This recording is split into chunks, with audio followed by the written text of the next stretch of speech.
जय हिंद दोस्तों। बीते कई महीनों से देश एक बहुत ही गंभीर रोग से प्रभावित है, एक बहुत ही गंभीर महामारी से प्रभावित है।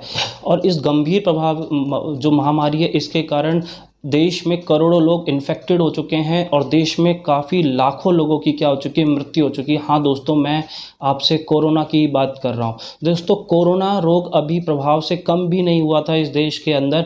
एक बहुत ही गंभीर समस्या इस देश में आ चुकी है, एक गंभीर रोग एक इस देश के अंदर आ चुका है। हाँ दोस्तों, मैं अब आपके सामने ब्लैक फंगस की बात कर रहा हूँ। ब्लैक फंगस रोग देश के अंदर बहुत ही व्यापक रूप से बढ़ रहा है, एक व्यापक रूप से बढ़ता हुआ जा रहा है। तो दोस्तों, क्या है ये ब्लैक फंगस? देखिए, ब्लैक फंगस जो ये रोग है, एक प्रकार का फंगस रोग ही है। और ये जो फंगस रोग है, ये ठीक वैसे ही फंगस रोग है जैसे कि आप मान लीजिए एक साधारण जो ब्रेड होती है या आपके जो खाना होता है जो सड़ जाता है, जिसमें फफूंदियाँ पड़ जाती है, या फिर मैं आपसे कहूँ कि आपकी बॉडी पे जो दाद वगैरह हो जाते हैं, आपकी स्किन पे जो दाद खुजलियाँ होती है, वो भी क्या है, एक प्रकार का फंगल डिजीज़ ही है, एक फंगल रोग ही है। ठीक उसी तरीके से आपकी बॉडी पे, स्किन पे और आपके पूरे शरीर पे क्या आने लग जाते हैं, फंगस बनने लग जाता है। ये ठीक उसी प्रकार का काला फंगस भी जिसे आप कहते हैं, ब्लैक फंगस कहा जाता है। देखिए, इसका जो वैज्ञानिक नाम है, अगर मैं इसके एक बायोलॉजिकल नाम की बात करूं तो इसे म्यूकोरमाइकोसिस कहा जाता है। इसे क्या कहा जाता है? म्यूकोरमाइकोसिस कहा जाता है। और ये एक प्रकार के म्यूकोर नाम के फंगस के कारण होता है। म्यूकोरमाइकोसिस जो आपकी डिजीज़ है, जिसे आप ब्लैक फंगस कहते हैं, ये आपके म्यूकोर नाम के फंगस के कारण होता है। तो दोस्तों, कहा जाता है विशेषज्ञों के अनुसार, ये जो रोग है, ये जो फंगस है, ये साधारण रूप से आपके हवा में, मिट्टी में और धूल में पाया जाता है। लेकिन अगर बात की जाए कि ये आपके एक स्वस्थ मनुष्य के नाक में और उसके बलगम में भी मौजूद होता है। तो अगला क्वेश्चन यही होता है कि अगर ये स्वस्थ मनुष्य के नाक और बलगम में अगर ये फंगस उपस्थित होता है, तो ये उसे प्रभावित क्यों नहीं करता है, उसे नुकसान क्यों नहीं पहुंचाता है? देखिए, यह जो रोग है, ये केवल उन्हीं लोगों को नुकसान पहुंचाता है जो कि जिनकी इम्यूनिटी बहुत ही ज़्यादा कम होती है, उनकी जो रोग प्रतिरोधक क्षमता बहुत ही ज़्यादा वीक होती है, उन्हीं लोगों के अंदर ब्लैक फंगस अपना असर दिखाता है। ठीक है, अब मैं बताता हूँ कि ये जो रोग है इतना गंभीर क्यों है, हम इसे इतना सीरियस क्यों ले रहे हैं, इसके बारे में बहुत ज़्यादा गवर्नमेंट के द्वारा एक बहुत ज़्यादा प्रचार किया जा रहा है। वो क्यों किया जा रहा है कि कोरोना से भी कहा जा रहा है बार बार कि कोरोना से भी ज़्यादा प्रभावित है, या कोरोना से भी ज़्यादा इम्पैक्टिव ये डिज़ीज़ है। वो ऐसा क्यों है, वो बताते हैं। हम लोग इसलिए बताते हैं क्योंकि ये आपके एक जो करंट डाटा है, वो आपको इस रोग की समस्या के बारे में आपके सामने रूबरू कराएगा। देखिए, देश के अंदर अभी लगभग 7,500 से ज़्यादा केसेस इस ब्लैक फंगस के हैं। लगभग आपके 225 से ज़्यादा लोगों की मृत्यु हो चुकी है। अगर मैं बात करूँ कि इस लिस्ट में सबसे ऊपर आपके महाराष्ट्र है, जिनमें अभी तक 1500 से ज़्यादा आपके ब्लैक फंगस के रोगियों की संख्या पाई गई है। और अगर इनमें पाई जाए कि उनमें मरने वाले लोगों की संख्या कितनी है, तो दोस्तों, महाराष्ट्र में मरने वाले लोगों की संख्या तकरीबन 100 तक पहुंच चुकी है। जी हाँ दोस्तों, आगे बात करते हैं। इस लिस्ट में दूसरे नंबर पे आता है आपका गुजरात। गुजरात में तकरीबन 1100 से ऊपर 1170 के आसपास आपके ये एक ब्लैक फंगस के केसेस आ चुके हैं, है ना, इनसे प्रभावित लोग हैं। और अगर मैं बात करूँ कि गुजरात में मरने वाले लोगों की संख्या तकरीबन 61 तक पहुँच चुकी है। ठीक इसी लिस्ट में आपके तीसरे नंबर पे एमपी आता है, जिसमें लगभग 550 से ऊपर आपके केसेस हैं और इनमें मरने वालों की संख्या तकरीबन 35 के आसपास है। आगे बात कर लेते हैं कि हरियाणा में वही 270 के आसपास ये डिजीज़ आ चुकी है, ये लोगों के अंदर ये केस आ चुका है और यहाँ पे मरने वाले लोगों की संख्या 8 है। बात की जाए दिल्ली की, बात की जाए तो जो दिल्ली है, दिल्ली में लगभग 200 केसेस आ चुके हैं अभी तक हाल ही में। और इस 200 केसेस में अभी तक मरने वालों की संख्या 1 है, लेकिन ये बहुत तेज़ी से बढ़ रहा है। आपकी राजधानी के अंदर तो बहुत सीरियस मामला है। आगे बात कर लेते हैं कि और भी कई देश है जो इनसे प्रभावित है। जैसे यूपी में 8 लोगों की मृत्यु हो चुकी है, बिहार में तकरीबन 2 लोगों की मृत्यु हो चुकी है, उड़ीसा में 1 व्यक्ति की मृत्यु हो चुकी है, तेलंगाना में इस रोग से तकरीबन 10 लोगों की क्या हो चुकी है, मृत्यु हो चुकी है। तो दोस्तों, देख लीजिए कि डाटा आपके क्या कहते हैं, डाटा आपको बता रहे हैं कि ये रोग बहुत ही ज़्यादा सीरियस है। इसीलिए देश के कई राज्यों ने यहाँ पे इसे एक महामारी भी घोषित कर दी है। ब्लैक जो आपका फंगस है, इसे महामारी तक घोषित कर दी है। तकरीबन इस लिस्ट में अभी तक 8 आपके ऐसे राज्य हैं जिन्होंने क्या बोल दिया है कि इसे महामारी घोषित कर दिया है। इन 8 राज्यों में जैसे राजस्थान, गुजरात, एमपी, पंजाब, उड़ीसा, तेलंगाना, तमिलनाडु, है ना, आदि मौजूद हैं। हाँ दोस्तों, ये तकरीबन 8 राज्यों ने क्या बोल दिया है, इन 8 राज्यों ने अभी तक ये बोल दिया है कि इस महामारी को क्या घोषित किया, महामारी घोषित कर दिया, इस रोग को महामारी घोषित कर दिया है। ठीक है, आप बात करते हैं कि देखो ये रोग, अभी तक हम बात करते थे कि अगर बीते कई सालों की बात करें तो तकरीबन 8 से 10 केस आते थे, टोटल 8 से 10 केस आते थे पूरे देश में। लेकिन अब हाल ही में बात करें तो इस देश अभी इस साल का अगर डाटा देखा जाए तो तकरीबन 7 से 8 हज़ार केसेस तो ऑलरेडी आ चुके हैं। तो और ये भी कहा जा रहा है कि ये जो केस है अभी धीरे धीरे और बढ़ने वाले हैं, तकरीबन 12,000 तक ये केस बढ़ेंगे देश में, और कब तब जाके इसमें थोड़ी सी कुछ गिरावट महसूस की जा सकती है। और इसकी कोई अभी पुख्ता कोई अपने पास जानकारी नहीं है, तो हम कुछ फुल प्रूफ नहीं बोल सकते कि केस कितने बढ़ेंगे कितने नहीं बढ़ेंगे। तकरीबन अभी 7,000 से ऊपर इस देश के अंदर ब्लैक फंगस के केसेस मौजूद है।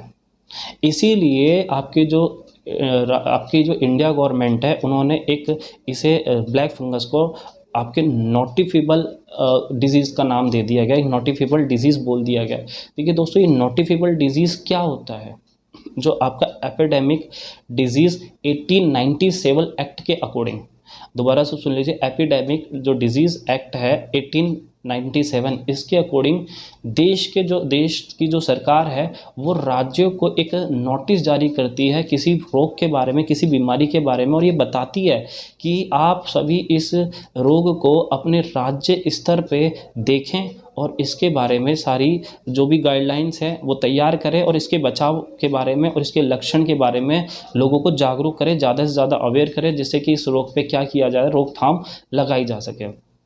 तो तभी राज्य सरकार क्या करती है, तभी ये सारी राज्य सरकारें होती हैं, ये अपने जो भी आपके चिकित्सा विभाग होते हैं, इनके जो सरकारी जो विभाग होते हैं, उनमें एक नोटिस जारी करता है जिनमें बताता है इन रोगों के बारे में, ये बोलता है कि ज़्यादा से ज़्यादा लोगों को अवेयर किया जाए और लोगों को इस बारे में बताया जाए। तो इसीलिए अभी जो इस ब्लैक फंगस है, इसे नोटिफिबल डिजीज़ का वाली श्रेणी में भी क्या कर दिया गया, रख दिया गया। तो दोस्तों आगे बात करते हैं कि ये जो रोग है ये किन किन लोगों को हो सकता है, या किन किन लोगों को ये अधिक अच्छे तरीके से प्रभावित कर सकता है। तो देखो, इसमें सबसे पहली बात करते हैं कि ये किन को प्रभावित कर सकता है।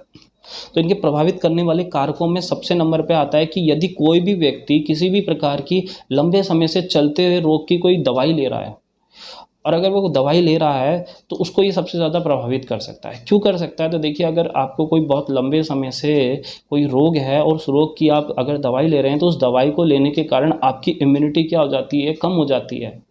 और उस इम्यूनिटी के कम होने के कारण दोस्तों ये जो रोग है ये नाक के द्वारा अंदर जाता है और आपके मस्तिष्क तक पहुँचता है। तो सबसे पहला क्या हो गया, इसमें प्रभावित कौन होंगे, प्रभावित होने वाले पहले सबसे पहले व्यक्ति वो होंगे जो लंबे समय से दवाइयाँ ले रहे हैं, जिसके कारण उनकी इम्यूनिटी क्या हो जाती है, कम हो जाती है। सेकेंड नंबर पे बात करते हैं कि दूसरे कौन लोग हैं, भाई जो डायबिटिक लोग हैं, डायबिटिक लोगों को यह रोग सबसे ज़्यादा प्रभावित करता है। हम लोग ये कह सकते हैं कि तकरीबन 70% जो डायबिटिक लोग हैं वो इस रोग से, जिनमें भी जो ये पूरे रोग हैं ब्लैक फंगस के जो आपके रोगी मिले, इनमें से 70% आपके डायबिटिक के पेशेंट पाए गए हैं। तो डायबिटिक के जो पेशेंट हैं इनको सबसे ज़्यादा बच के रहना पड़ेगा इस रोग से, क्योंकि डायबिटीज़ में भी जो शुगर होता है, ब्लड शुगर होता है, इसमें आपकी इम्यूनिटी क्या हो जाती है, कम हो जाती है। तीसरा सबसे महत्वपूर्ण कारण है कि जो भी लोग काफ़ी अधिक समय से आईसीयू के अंदर रहे हैं, है ना, अभी कोरोना के दौरान काफ़ी लोग आईसीयू के अंदर रहे हैं, तो उन लोगों को भी क्या है, इससे बहुत ज़्यादा समस्या है। क्यों, देखिए, आप आईसीयू में रहते हैं, वेंटिलेटर पे रहते हैं, तो आपके नाक पे एक ऑक्सीजन का मास्क लगा हुआ होता है दोस्तों। उस ऑक्सीजन का जो मास्क होता है उसके कारण वो कई कई दिनों तक लगा हुआ होता है, जिसके कारण आपके इस नाक वाले हिस्से के आसपास नमी बनने लग जाती है, और जो आपकी जो फंगस होती है वो नमी वाले क्षेत्र में सबसे ज़्यादा बनती है, सबसे तेज़ी से बनती है, और ये इसी कारण है कि यहाँ पे आपके फंगस बन जाएगा। और फंगस बनने के कारण सबसे पहले आपको क्या पता लगेगा कि आपके नाक के आसपास लाल रंग के धब्बे पड़ने लग जाएंगे, और ये लाल रंग के धब्बे पड़ेंगे, उसके बाद आपके नाक से ब्लड निकलने लगेगा या काला पानी निकलने लगेगा, और आपको पता लगेगा कि ये फंगस आपके शरीर में पनप चुका है। तो जो भी आईसीयू में रहे लोग हैं या वेंटिलेटर पे रहे जिन्होंने ऑक्सीजन के मास्क को काफ़ी समय तक लगाया, तो उसमें ये रोग होने के चांसेस सबसे ज़्यादा हो सकते हैं। अगला एक मुख्य कारण हो सकता है कि जो भी लोग कोरोना से अभी ठीक होकर आए हैं, उनमें यह रोग होने की समस्या सबसे ज़्यादा हो सकती है, सबसे तेज़ी से हो सकती है। उसका कारण है स्टेरॉइड। हाँ दोस्तों, इसमें क्या होता है कि जब किसी को कोरोना होता है तो आपके जो चेस्ट होते हैं, आपके जो फेफड़े होते हैं, उसमें संक्रमण होता है, उसमें इन्फेक्शन होता है, जिसके कारण आपके जो फेफड़े उनमें सूजन आने लग जाती है और वह सही तरीके से काम नहीं करता है, और जिसके कारण आपका ऑक्सीजन लेवल क्या हो जाता है, कम हो जाता है। तो दोस्तों, ऑक्सीजन लेवल कम हो जाता है तो इस दौरान डॉक्टर क्या करते हैं, इस दौरान डॉक्टर आपको एक प्रकार का स्टेरॉइड देते हैं। ये जो स्टेरॉइड है वो आपको मेडिसिन के रूप में भी दिया जाता है और एक इंजेक्शन के रूप में भी दिया जाता है। ठीक है, तो जो स्टेरॉइड है इसका नाम पे एक तो टैक्सोसोना नाम का है। भारत में जो दिया जाने वाला स्टेरॉइड है जिसका नाम है टैक्सोसोना। देखिए, ये जो स्टेरॉइड दिया जाता है ये क्या करता है कि आपके चेस्ट में जो इन्फेक्शन हुआ, आपके जो फेफड़ों में जो इन्फेक्शन हुआ उसको कम कर देता है, और जिसके कारण आपको ऑक्सीजन आना स्टार्ट होती है। जब कोरोना होता है तो सबसे बड़ी जो समस्या आती है वो आती है आपके फेफड़ों में ऑक्सीजन की कमी हो जाना, क्योंकि वो आपके धीरे धीरे जो लंग्स हैं, फेफड़े हैं, इस रोग के कारण धीरे धीरे ख़राब होने लगते हैं। और इसको रिकवर करने के लिए डॉक्टर क्या करते हैं, टैक्सोसोना नाम का जो आपका स्टेरॉइड है वो दिया जाता है। लेकिन कई बार क्या होता है कि जो लोग होते हैं जिन्हें कोरोना हो जाता है, और जिनका ऑक्सीजन लेवल बहुत ज़्यादा कम भी नहीं होता, तकरीबन आपके ये मान को चलो 85 के आसपास होते हैं, वो लोग भी क्या लेते हैं, स्टेरॉइड को ले लेते हैं।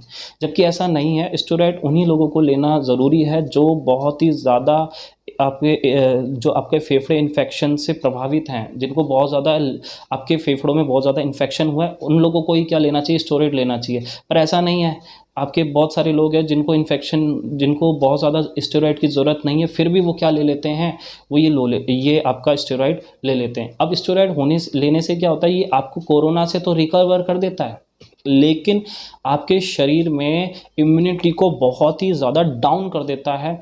आप कोरोना से तो बच जाएंगे, लेकिन उसके अलावा और भी जो डिजीज़ है, उसके बाद आप जब कोरोना से ठीक होते हैं तो आपकी इम्यूनिटी बहुत ज़्यादा कम होती है, आपकी रोग प्रतिरोधक क्षमता कम होती है, जिससे कि और रोग से प्रभावित होने की समस्या आपके सामने होती है। ठीक है, तो इसीलिए जो फंगस होता है, ये जो ब्लैक फंगस होता है, ये आप पे बहुत आसानी से क्या कर सकता है, कोरोना से जो ठीक हुए लोग हैं उन पे बहुत आसानी से क्या कर सकता है, अटैक कर सकता है। तो इसीलिए कोरोना में स्टेरॉइड का जो इस्तेमाल है वो भी आप क्या करें, थोड़ा ध्यान से करें, क्योंकि ज़रूरी नहीं है कि आप हमेशा स्टेरॉइड से ठीक हों। कई बार क्या होता है, स्टेरॉइड की टैबलेट्स भी दी जाती है जिससे कि व्यक्ति क्या हो सकता है, ठीक हो सकता है। अब आगे बात कर लेते हैं, ये अभी तक हमने बात की कि किन किन लोगों में ये रोग हो सकता है, कौन इनसे प्रभावित हो सकते हैं। अब बात करते हैं लक्षण की। आपको कैसे पता लगेगा कि आपको ये जो ब्लैक फंगस है, ये रोग हो रहा है या इसकी समस्या है, इसके लक्षण क्या है, आपको महसूस कैसे होगा। तो देखिए, सबसे पहले क्या होता है कि ये जो ये फंगस है, ये आपके नाक के द्वारा बॉडी के अंदर एंटर करेगा, और नाक से ये आपके सबसे पहले नाक के आसपास के जो इलाके हैं इनको प्रभावित करेगा, है ना।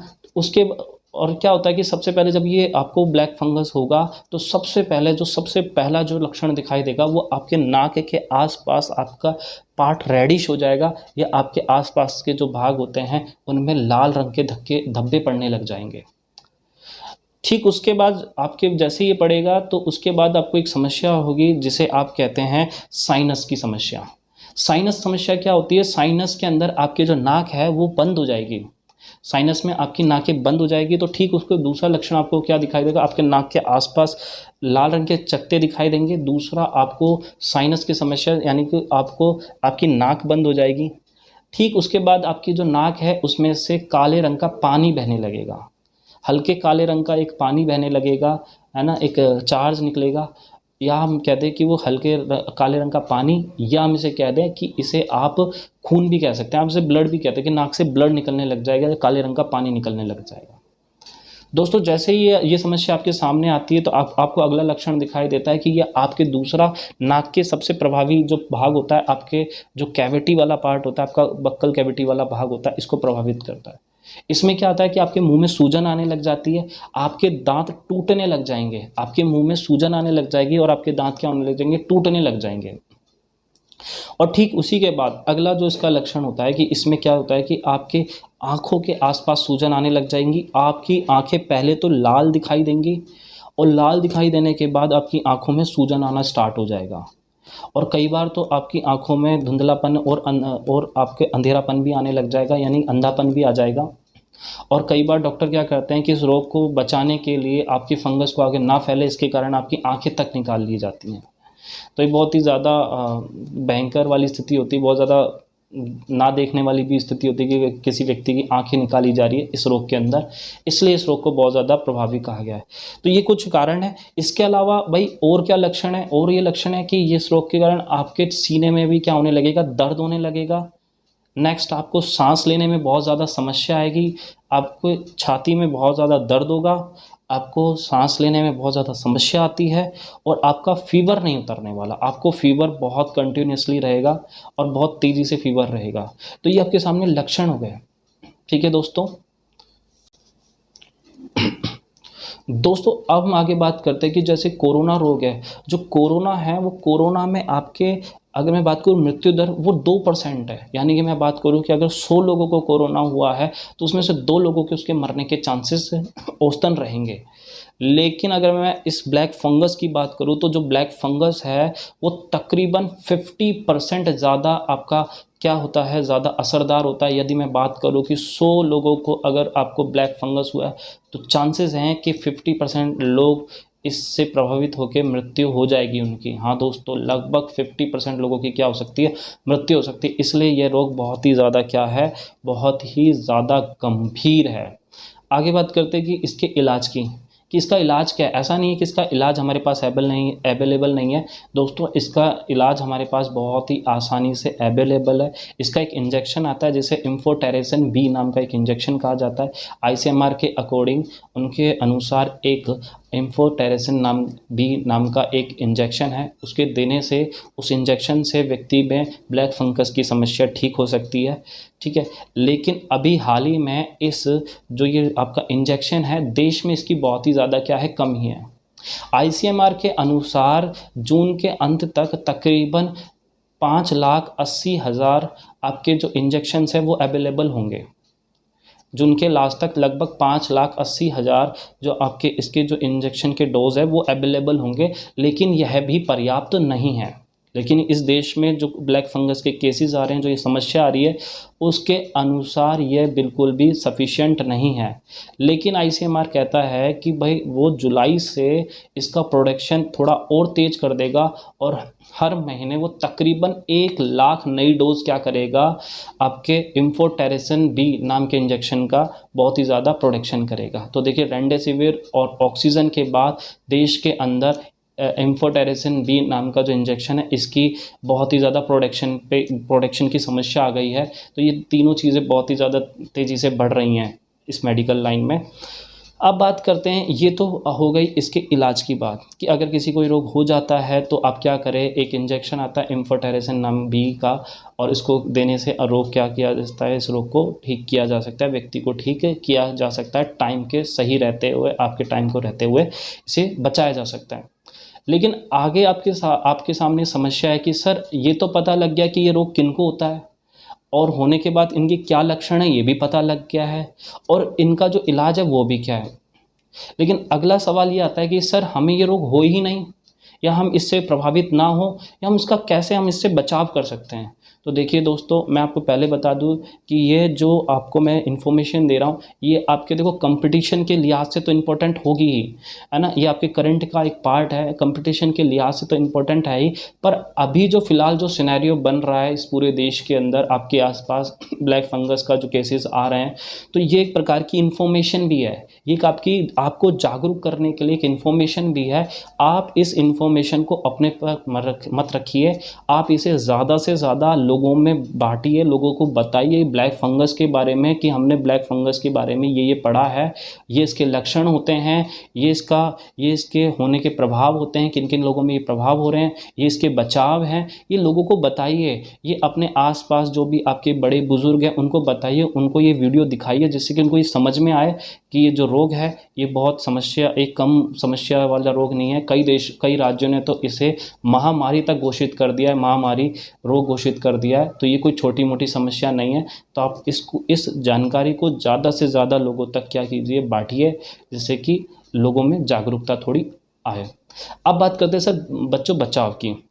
ये सब बचाव क्या है, कैसे हम इस रोग से बच सकते हैं, क्या हम ऐसी सावधानियां रखें जिससे कि यह आपको प्रभावित ना करे। तो देखिए सबसे पहला जो रहता है कि जो भी कोरोना से ठीक हुए लोग हैं, जो भी कोरोना से ठीक हुए लोग हैं वो अपने ब्लड शुगर का टेस्ट कराते रहें और उसको नियंत्रित रखें। देखिए कोरोना होने के बाद आपके बॉडी के अंदर जो स्टेरॉइड दिया गया है, कोरोना ठीक होने के बाद आपके बॉडी के अंदर जो स्टेरॉइड दिया हुआ है, उस स्टेरॉइड के कारण आपके शरीर में शुगर बढ़ने लगता है। उस स्टेरॉइड के कारण शरीर में शुगर की मात्रा बढ़ने लगती है और उस शुगर के कारण ही आपकी इम्यूनिटी कम होती है और जिससे कि आपको ब्लैक फंगस अपनी चपेट में ले लेता है। तो सबसे पहला यही कि जिनको कोरोना हुआ है वो क्या करें, वो अपने ब्लड शुगर को जांचें और उसको नियंत्रित रखें। दूसरे आगे बात करते हैं कि भाई डॉक्टर की सलाह पर ही आप स्टेरॉइड लें। ऐसा नहीं है कि जिनको कोरोना हो गया है आप उस जो आपका जो स्टेरॉइड है आप खुद ही ले रहे हैं, डॉक्टर की कोई सलाह नहीं ले रहे हैं। आपने देखा कि आपका ऑक्सीमीटर में आपका ऑक्सीजन लेवल 80 पहुंच गया, 85 पहुंच गया, आपने खुद ने वो इस इंजेक्शन का यूज़ कर लिया। तो आप ऐसा ना करें, आप खुद से ना लें, आप डॉक्टर की सलाह के बाद ही स्टेरॉइड का उपयोग करें, क्योंकि स्टेरॉइड आपके शरीर में बहुत ज़्यादा समस्या, आपको उस रोग से तो बचा देगा लेकिन उसके अलावा आपको बहुत सारे रोग से क्या कर देगा, वो प्रभावित कर देगा। इसलिए स्टेरॉइड का उपयोग आप सोच समझ के ही लें। ठीक है, आगे बात करते हैं तीसरा, एंटी फंगल और एंटीबायोटिक की जो दवाइयाँ हैं वो किस प्रकार लेनी है, ये आप इसका जो डिस्कशन है आप ज़रूर अपने डॉक्टर से ज़रूर कीजिए। आपको एंटी फंगल और एंटीबायोटिक की दवाई किस प्रकार लेनी है वो आप बिना डॉक्टर की सलाह के ना लें तो ज़्यादा बेहतर होगा आप लोगों के लिए। ठीक है, आगे बात करते हैं कि यदि कोई व्यक्ति आईसीयू में या ऑक्सीजन ले रहा है, ऑक्सीजन मास्क लगा के रह रहा है, वेंटिलेटर पे है, तो ध्यान रखें कि वो जो आपका ह्यूमिडिफायर है उस ह्यूमिडिफायर को आप साफ़ पानी से क्या करते रहें, साफ़ करते रहें या उसमें साफ़ पानी का उपयोग करते रहें। ठीक है, अगले बात कर लेते हैं कि जिनको भी ब्लैक फंगस के लक्षण दिखाई देते हैं, जो हमने आज लक्षण देखे, हमने लक्षणों के बारे में बात करी, किसी को भी ब्लैक फंगस के लक्षण दिखाई दें किसी भी व्यक्ति के अंदर, वो फटाफट से इम्यूनिटी बूस्टर की जो दवाइयां हैं वो लेना बंद कर दें। जब आपको कोरोना होता है और कोरोना से जब आप ठीक होते हैं स्टेरॉइड के यूज़ के बाद, तो आपके शरीर में बहुत ज़्यादा कमज़ोरी आ जाती है, आपकी इम्यूनिटी बहुत ज़्यादा कम हो जाती है स्टेरॉइड के कारण। तो डॉक्टर आपको क्या देते हैं, आपको इम्यूनिटी बूस्टर देते हैं जिससे कि आपकी जो जल्दी है बॉडी जल्दी से जल्दी क्या करे, रिकवर करते। लेकिन अगर आपके शरीर में लक्षण आ गए हैं, आपके ब्लैक फंगस के लक्षण आपको दिखाई देने लगे हैं, तो आप क्या करें, आप जल्दी से जल्दी डॉक्टर को इन्फॉर्म करें और अपनी जो आप इम्यूनिटी बूस्टर की जो दवाइयाँ ले रहे हैं वो आप उसे लेना बिल्कुल क्या कर दें, छोड़ दें, है ना। तो आगे बात कर लेते हैं, एक लास्ट और फाइनल आपका जो बचाव है इम्पोर्टेंट भी है कि आपके शरीर में पानी की कमी, हाइड्रेट की कमी ना हो पाए, आपके शरीर में पानी की कमी ना हो, ये बहुत ज़्यादा इम्पोर्टेंट है। तो दोस्तों आज हमने ब्लैक फंगस से रिलेटेड आपने एक बहुत अच्छी इन्फॉर्मेशन मैंने आपको दी है। आपको इन्फॉर्मेशन कैसी लगी आप ज़रूर बताइएगा और ज़्यादा से ज़्यादा इस इन्फॉर्मेशन को लोगों में बांटिए, अपने रिश्तेदारों में बांटिए, अपने दोस्तों में बांटिए, जिससे कि इस रोग के बारे में कुछ अवेयरनेस आए और ज़्यादा से ज़्यादा लोग क्या रहें, इसमें सजग रहें। जय हिंद, धन्यवाद।